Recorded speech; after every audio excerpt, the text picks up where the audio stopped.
this is something nice. It is a Sony stereo cassette recorder, TC118SD.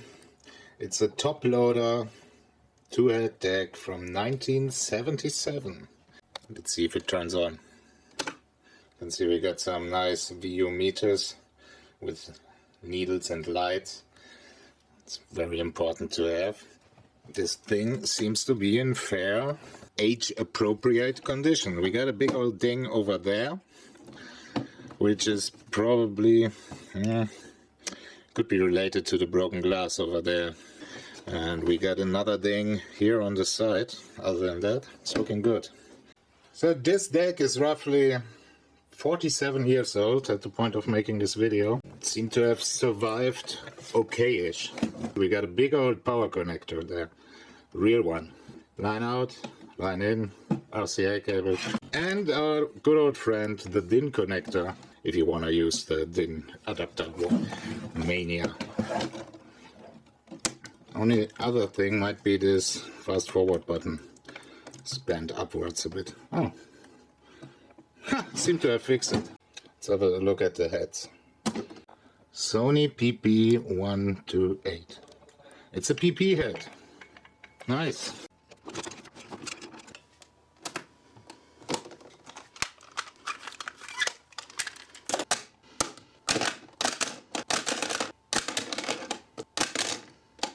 Okay, we had a little recording problem. I did not press the record button, so we already have this thing kind of repaired, just by using it a bit.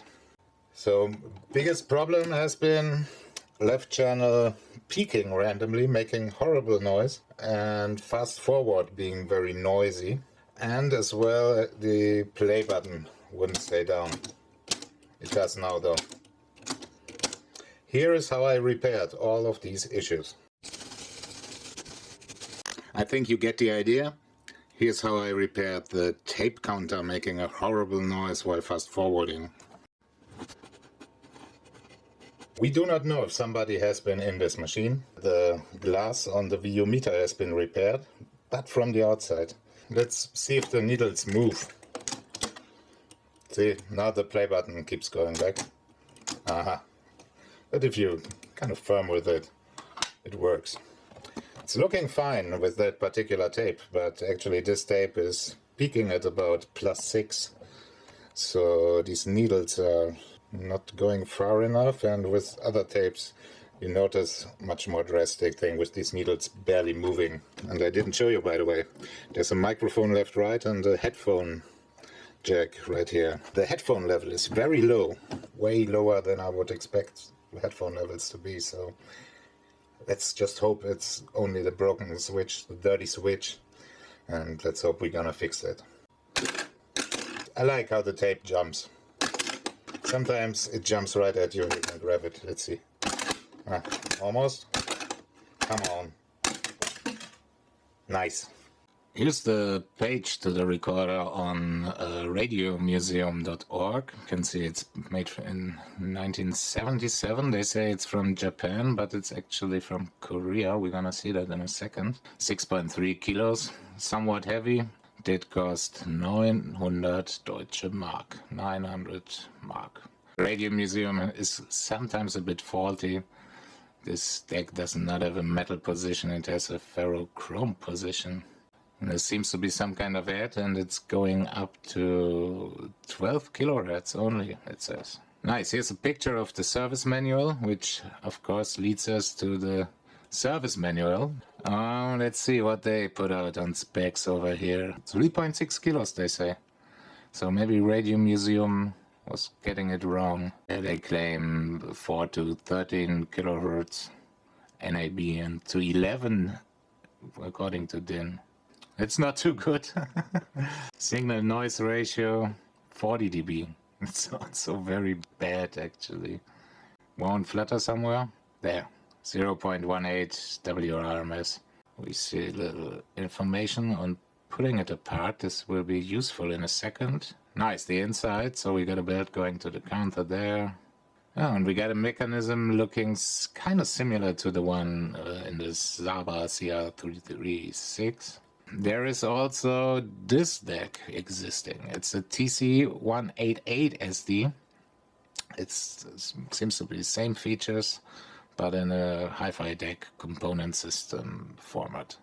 It's kind of funny. This shop, they are trying to sell this exact deck for 399 euros. It's kind of overpriced if you ask me. But this gives us the chance to have a look at the tips of the switches, and yeah, they're just silver tubing. There's a little article I found on cassettedeck.org, and here we can see some prices. It was first sold by Sony in '76 for $209 and discontinued in '78. This is a good flying tape.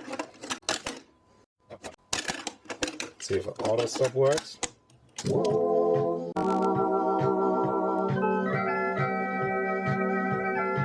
Old Werner really going for it. Nice. Nah. Made in Korea. There we go. Number 325738. Moment of truth. Okay, here's the belt. It's not really tight, but it's working alright. Why is there a piece of plastic over there? Would have expected this to be metal. So they were cutting some cost there probably. But we see everything else. It's nice and metal. Gotta love some good metal mechanisms. So this is a broken play button. Let's see if we can see the problem.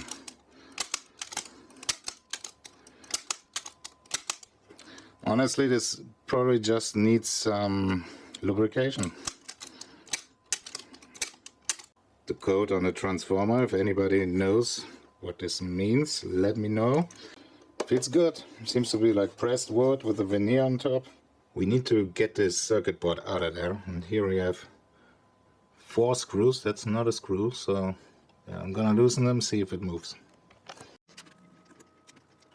These two are not screws, those are adjustment points. I hope these 2 screws were no adjustment points. No. Might actually just be hinged. Let's get these 2 screws back in there. I messed it up.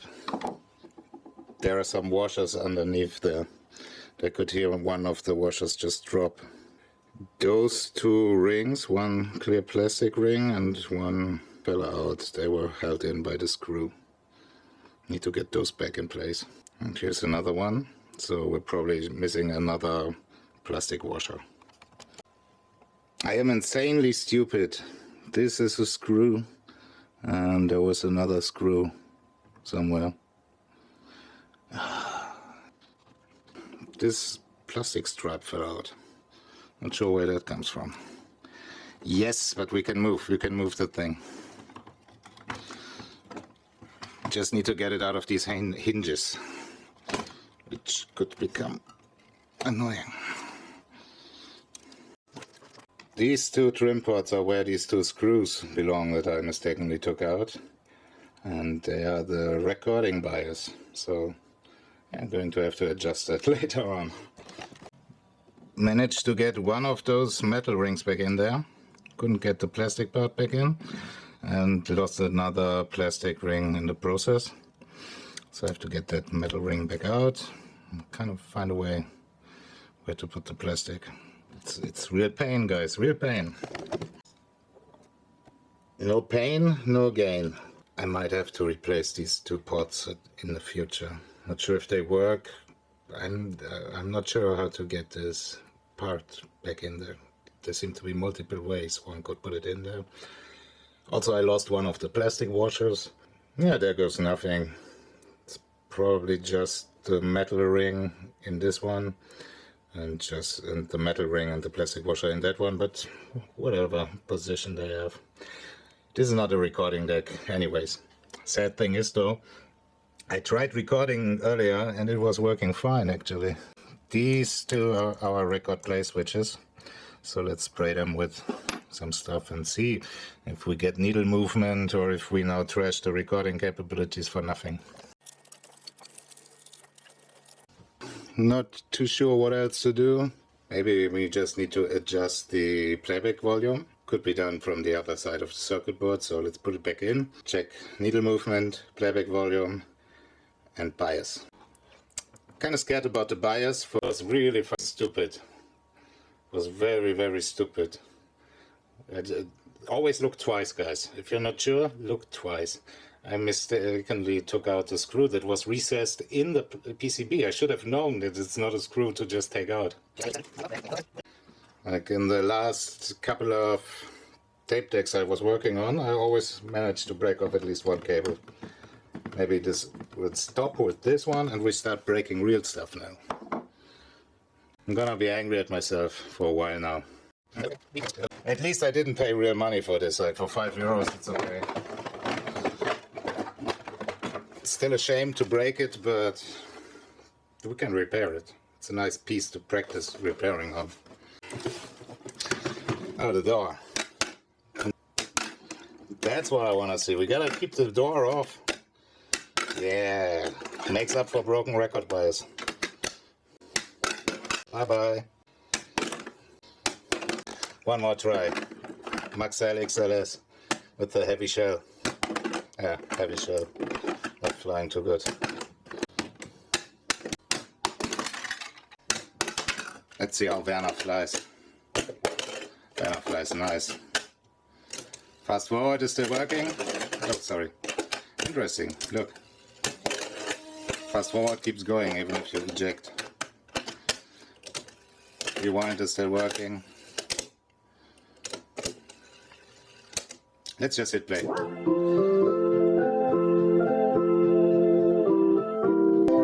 Did it change anything? I'm not sure. Maybe we broke the bias adjustment for no reason at all. 400 Hertz. Recorded at 0 dB. Let's see how loud it plays back. And then just adjust accordingly. So, moment of truth. Many moments of truths in my videos. Right channel is at -5 and left channel is at about -4. Needs adjustment. Let's do that. Results are this channel is not dead. Let's adjust more. Pretty accurate. Right channel pot is now maxed out. It's never a good sign, but it's kind of working. Right channel is not quite there though. Left channel still has some adjustment room left.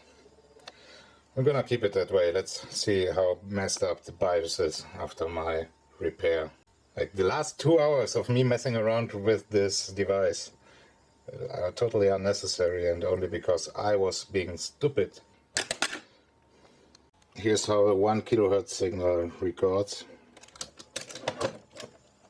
You can see it's all over the place. It should be at 0 decibels. So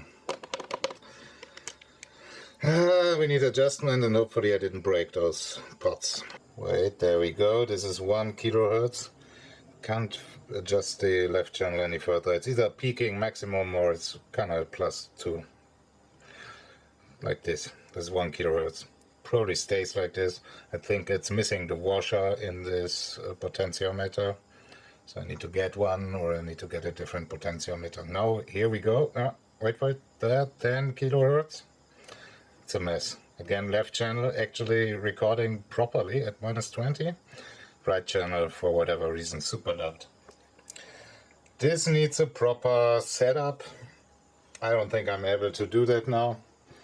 And for sure I'm not willing to do it now, so it's playback deck only. Plays back fine though, sounds good. Sounds actually pretty great. Much better than I would have expected. Upon further investigation of the service manual, I seem to have missed one critical thing at least. It says to use the mic input. I was using line input, so that of course changes the levels. I might have to go through the record bias adjustment process again. The pot of the left channel, I think it was doing really weird stuff and it felt kind of bad. It didn't feel the same when turning the screw as the right channel pot did, so I might just Solder in new ports. Maybe I do nothing. We will see. I'll keep you guys updated. Playback working fine, sounds great. The playback button still keeps going up sometimes, but leave it. Meters are nice, peaking where they should be. The levels are indicated alright now. Recording is a big problem. Probably gotta replace those broken potentiometers or find one of these plastic washers and put it in there, because I think the one that's not working properly is the one without the plastic washer. We need the plastic washer. Sony TC118SD. Beautiful. Finally got myself a tape deck with analog needle VU meters. Look at this, that's a Sony ferrochrome from around the time they were selling these decks. Let's check it out. I never actually had a deck with ferrochrome capabilities, so put it in, set to 0, press play. By the way, you can see that that's a piece of the original plastic that was covering the needle. Also, I figured this piece, which I found inside, is part of that.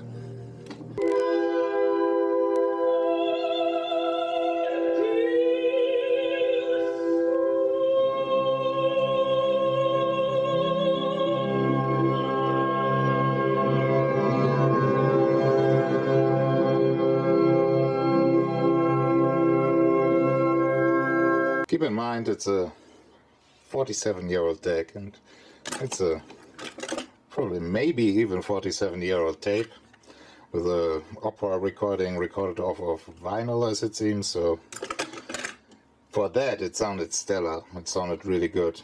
Lots of high end. Sounds much better than the Zaba CR336 attached to the stereo, which might actually call for a comparison video. We're gonna do that soon. We're gonna compare this Sony TC118SD to the Yamaha KX300 I have over there, which will probably provide the recording, and of course to the Zaba CR336. I'm still happy that I got the needles to properly engage according to the volume. Recording was working fine before. That was the only thing that was working with proper needle levels. I tried with some FM radio recordings earlier before messing it up. It would have been nice, of course, to not have messed it up and be able to show you guys how it records, but I will get that washer or potentiometer repaired. This will be my work in progress, learning how to repair Deck's deck. I think it's a good choice for that. If you like this video, make sure to check out my other stuff. Check out those playlists. Leave a like if you liked it. Post something in the comments, ramble on. Maybe you can help me with these potentiometers. Do you like Toploader decks? Let us know. And of course, subscribe to the channel, share it with your friends, and hit the bell icon. See you in the next one. Peace out. Thanks for watching. Bye bye.